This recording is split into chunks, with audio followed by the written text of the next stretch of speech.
there is this convenience yield. The futures price equals spot price times 1 plus r, the risk free rate, plus storage costs minus convenience yield.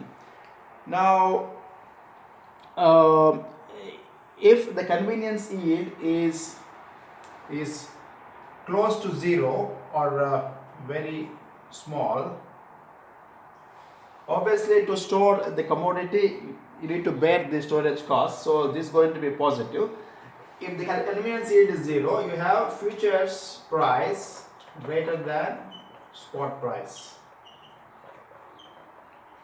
Then you say that this is a contango. So a contango is a situation in which the futures price of a given maturity is greater than the spot price, or if you look at two different futures contracts, the further one price is more than the earlier maturing contract price. So this is how it is.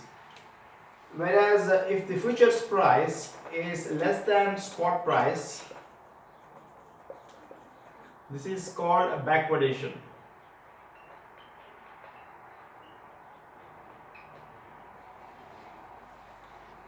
So when the convenience yield increases, is more than the storage costs, when more than storage costs, this term will be negative. So the futures price will be then less than the spot price. So this is called a backwardation. Okay. Now these contango and backwardation indicate how the market expects the future prices, the spot prices, to behave. Okay. So these are very widely used in oil, for example, as you know very well. Okay. Now in the case of commodity futures, what are the sources of return? Usually futures are based on the underlying, so obviously the change in the spot prices of the underlying commodity is one return. And then we have two more types of returns called roll yield and collateral yield. So sources of return. So when you have a position in a commodity futures, you have changes in spot price of the underlying.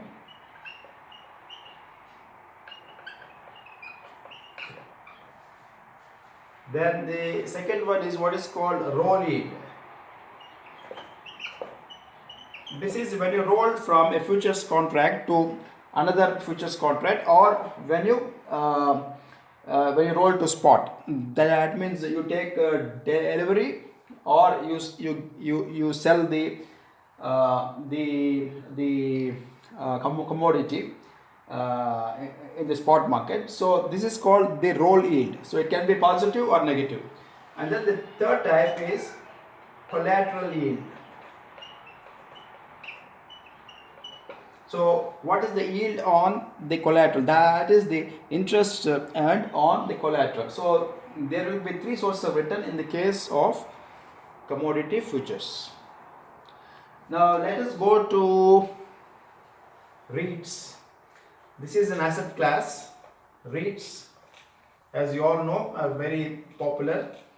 They are used as income generating real estate. Basically they mean income generating real estate investment trusts.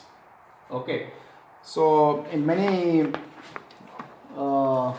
jurisdictions they are supposed to pay at least 90% of their net income as dividend. So you have two types of REITs. Basically 90% of rent and capital gain realized net of expenses must be distributed as dividends. There are two types: equity REITs and mortgage REITs. Equity REITs are based on the physical real estate, that is the leverage real estate. Mortgage REITs are similar to fixed income instruments. They are used to finance the developers, the real estate developers. So you have equity REITs, which are very common, and then we have the mortgage REITs.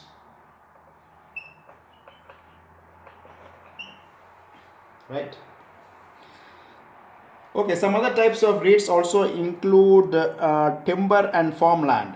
So you have timber estates or you have farmland. So they are source of income as well as capital gain. And we also have commercial mortgage backed securities, CMBS. Commercial mortgage. So these are mortgages used to finance the commercial real estate.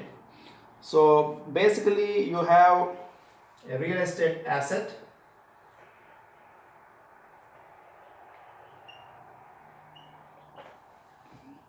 and you have a pool of properties, and then the funding mix, debt and equity. This debt. So this was acquired using a mix of debt and equity. Maybe debt is 70% and equity 30%, for example. Okay, now this debt is further split. This will be equity only, 30%. Debt is again split into different tranches. Investment grade, then high yield,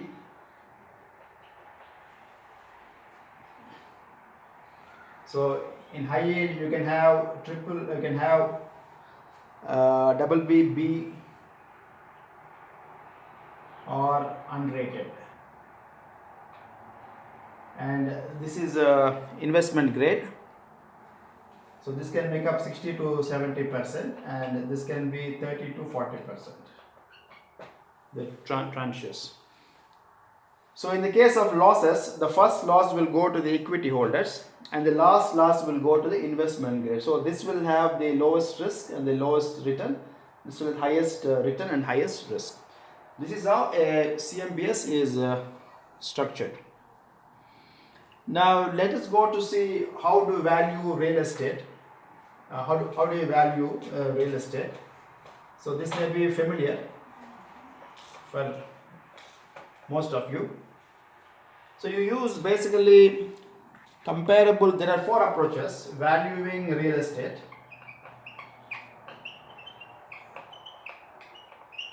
There are 4 approaches. One is comparable sales.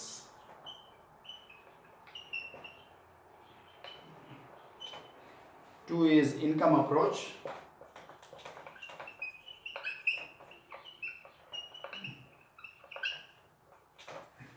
3 is discounted cash flow, DCF. And 4 is cost approach. Also replacement cost. So one is comparable sales. So you look at what recent transactions, similar properties in a particular region, and what price did they fetch. Second one is the income approach. So here you do what is the annual net operating income.